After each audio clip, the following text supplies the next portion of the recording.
Video બનાવવાનો ત્યાં આ લોકો બધા આવ્યા, કાનો ને મીત ને અર્જુન ને સિદ્ધરાજ થોડા બોલાચાલી કરીને સીધી મને ગાડીમાં બેહાડી દીધો ને પછી ગાડીમાં નાખીને મને સીધા રાબડે લઈ ગયા. કેટલા લોકો હતા? એ લોકો ગાડીમાં 4 જણા હતા. આગળની ગાડીમાં કેટલા બેઠા હતા એ બી મને ખ્યાલ નથી. આગળની પાછળની ગાડી હતી પણ ત્યાં જે મારતા હતા ત્યાં 13 જણા હતા ને 2 ભાઈઓ હતી. મારવાનું કારણ શું?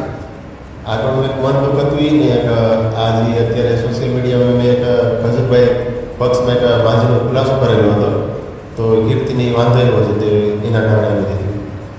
કેટલા લોકો હતા અને કોણ હતા મારવાવાળા? મારવામાં કાનો હતો ને સિદ્ધરાજ હતો ને મીત અર્જુન ને આ બીજા બધા રામનગર મથાવાળા.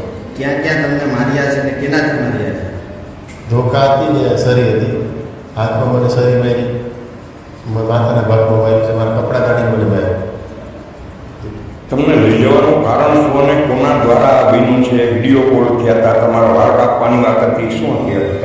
એ સિદ્ધરાજ કરીને સિંહ કોલ કર્યો હતો કીર્તિ પટેલને. કીર્તિ પટેલને છે ને એમ કીધું કે આ મૂછે હારી નથી લાગતી અને વાળે હારા નથી લાગતા કે કાપી નાખવા. પછી કાતર લઈને મારી મૂછ કાપી નાખીને વાળ કાપી. કીર્તિ પટેલ કોણ?